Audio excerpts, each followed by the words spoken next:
Good afternoon, everyone. I'm Matthew Foltz. We begin today with new information in a deadly shooting. We've learned that a man was killed on the near northwest side. Officers responded to a call for shots being fired around 3:30 this morning near Udell and North California Street. Once on scene, officers found a man in a home who had been shot. He was pronounced dead at the scene. This afternoon, officers are urging people to put down the guns when they are using some sort of conflict. No disagreement should lead to gunfire. We shouldn't have families shattered because of a lack of conflict resolution in a healthy way. Now, right now, police have no suspect information, but are asking if anyone does have information to give them a call. We're also working to learn the name of the man who was killed. Once we learn more, we'll pass it along both on air and online at WTHR.com. This afternoon, we're learning more about a shooting on the north side that happened this morning. IMPD tells 13 News that a suspect is now under arrest in a domestic-related shooting. It happened around 7 a.m. this morning on Ascot Circle near I-465 and Ditch Road. Police tell us the victim is in critical but stable condition. IMPD says this was an isolated incident and that there's no threat to the public. We have some new information in a triple shooting in Lawrence from over the weekend. A few hours ago, we learned the name of those people killed near 42nd and Post Road. The Marion County coroner says Candido Escobar was killed. Just yesterday, the coroner identified Daniel Uribe as one of the people killed. The third person has not yet been identified. Here's what we do know. Lawrence police tell us when they got to 42nd and Post, 2 men were dead at the scene. Another man was taken to the hospital where he later died. Witnesses tell us that a car in the area and then crashed near 38th and Post. Several men got out of that car and took off. Police tell us there's no one under arrest at this hour and there's no person of interest. However, we will have much more on this investigation coming up at 12:30.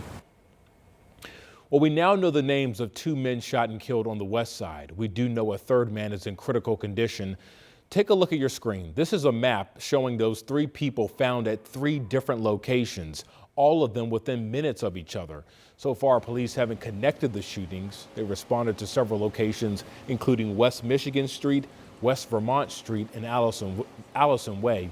Just a few hours ago, the Marion County coroner says that Brandon Groves was killed on Vermont Street and that Nathaniel Thomas was killed on Michigan Street. A woman that lives across the street from one of the crime scenes says her 10-year-old son came running in the house saying that there was a dead body outside. I just want to hug him and just erase that from his mind because I don't know what he's thinking now or how he feels. He's never seen that before. Well, right now, there's still no word of a motive or if any arrests have been made in these cases. Well, right now, we're working to learn what led up to a deadly crash on the city's northwest side overnight. Police tell us the person was hit around 9 p.m. at the intersection of Cross Creek Drive and Georgetown Road. That's near 56th Street. Their officers found a man in the street. The driver who hit him stayed at the scene and medics rushed that man to the hospital, but he was later pronounced dead just 4 hours later. Right now, crash scene investigators say the car turning on Georgetown when they hit the pedestrian. Police say impairment is not a factor. Well, right now, police are still searching for the driver in connection to a deadly hit and run. Now we're hearing from the loved ones sharing their memories of the woman who was killed. It happened on Sunday near 28th and Riverside Drive during a block party.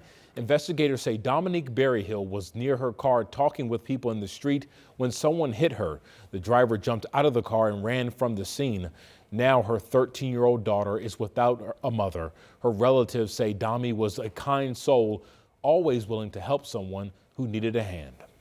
She was an innocent bystander, so us as the family feels like she needs prison time. He, she, whoever done it needs prison time. And now her family hopes police track down that driver, and they urge every driver to be safe. Her family is now holding a balloon release in her memory this Friday at 28th and Riverside. Well, Indy Pedestrian Safety Crisis is a local group that tracks crashes involving pedestrians as well as bicyclists. They say this past week has been the worst they've tracked in 2+ years, with 25 incidents, 4 of them being fatal. Well, time is now 12:05 as you take a live look over downtown Indy. A few clouds in the sky, but overall a much cooler day. And Sean, he joins us now. You've been tracking the weather, and Sean, it was a little brisk out there. I actually had to turn the heat on a little bit in the car this morning. That's the only complaint. But we are going to rename the trophy here. This is just my opinion, but we're going to give today the most amazing weather day in the month of August for Central Indiana. Okay. It's my story. We're going to stick to it. We'll take it. Let's look at some of the evidence that we're using here to make that claim. Sunshine, scattered clouds. Yeah, you mentioned it was a little bit of a crisp start here for autumn standards. And I tell you what, if you thought this morning was on the cool side, wait until you see our forecast lows for tonight. But let's take care of today. Just amazing stuff. If you like a little early autumn air during the month of August, then you got to be loving life today. East-northeast wind at about 10. It may gust a little more than 20 at times, but it's bringing in that dry air. Those dew points yesterday at this time were flirting with 60, and now they're in the 40s. So it is dry, comfortable air. Temperatures ranging from 70 in Shelbyville, 63 Zionsville. Good afternoon in Greenwood. We've got you at 66 degrees. It is picture perfect in my opinion. Visible satellite showing some scattered cumulus beginning to develop, and this is from moisture off of Lake Erie. We'll talk about tonight, get you ready for the weekend too, all ahead in the 7-day forecast. As Democrats in positions of leadership, we have got to do more, and we've got to do better. A Democratic state senator calls for accountability from her own party. State Senator Andrea Hundley released a video statement saying the Indiana Democrat Party needs to do better and address how to prevent sexual harassment. Senator Hundley didn't just call out her own party in her video statement. She said she was disappointed in herself for not speaking up sooner. This comes in the wake of allegations that Mayor Joe Hogsett's former deputy mayor, who also worked on the mayor's campaign, sexually harassed 2 women. Our Emily Longnecker spoke with those 2 women last week and is here to talk about Hundley's statement along with reaction from the state Democratic Party. I was given a voice and a platform for a reason. Senator Hundley using that voice and platform to condemn her own party, she says, for not having a comprehensive sexual harassment prevention policy. The organization that provides advice and guidance around everything from campaign finance to social media strategy. They lack the organizational will to address sexual harassment prevention head on.